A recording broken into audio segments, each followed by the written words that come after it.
Dear future generations, I think I speak for the rest of us when I say, sorry. Sorry we left you with our mess of a planet. Sorry that we were too caught up in our own doings to do something. Sorry we listened to people who made excuses to do nothing.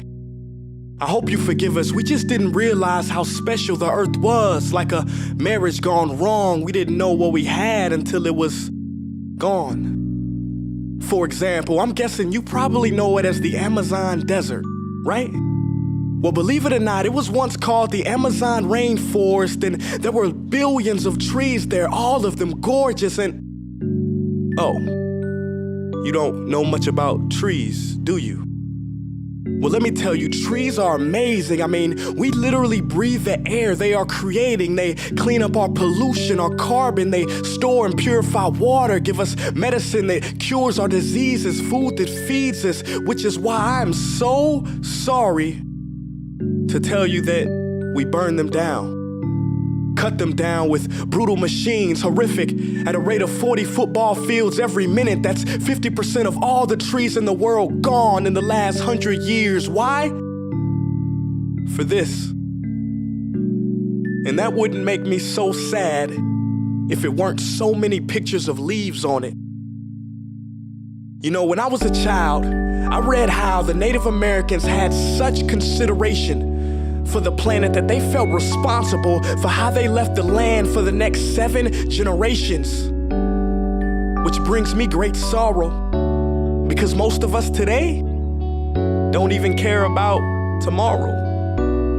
So I'm sorry. I'm sorry that we put profit above people, greed above need, the rule of gold above the golden rule. I'm sorry we use nature as a credit card with no spending limit, overdrafting animals to extinction, stealing your chance to ever see their uniqueness or become friends with them. Sorry we poison the ocean so much that you can't even swim in them.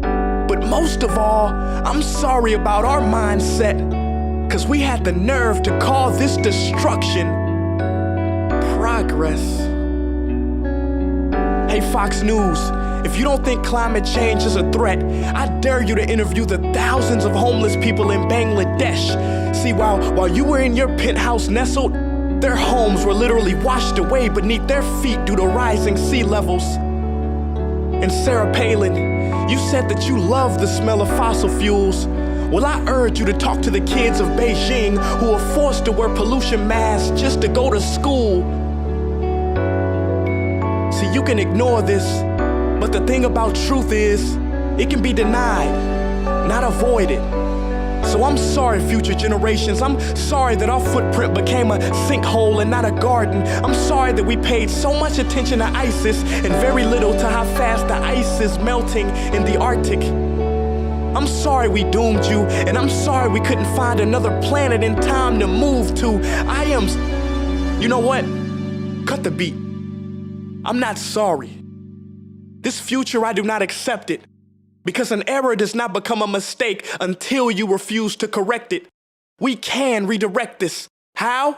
Let me suggest that if a farmer sees a tree that is unhealthy, they don't look at the branches to diagnose it, they look at the root. So like that farmer, we must look at the root, and not to the branches of government, not to the politicians run by corporations. We are the root, we are the foundation. This generation, it is up to us to take care of this planet. It is our only home. We must globally warm our hearts and change the climate of our souls and realize that we are not apart from nature, we are a part of nature. And to betray nature is to betray us. To save nature is to save us. Because whatever you're fighting for, racism or poverty, feminism, gay rights, or any type of equality, it won't matter in the least. Because if we don't all work together to save the environment, we will be equally extinct. Sorry.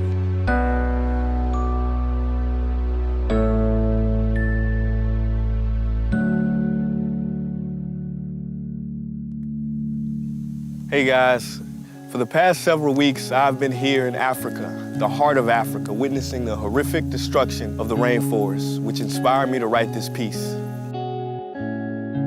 Why are forests being destroyed at such an enormous rate? For this, Today we live in a world where destroying trees makes you money. So what can we, normal people, do about it? One way to directly fight the destruction is to stand for trees. By standing for trees, not only can you save the lives of trees, help forest communities, and protect the rights of animals to live in their homes, but you will also balance the amount of pollution that you yourself give off with your everyday activities, making you a part of the solution and not the problem.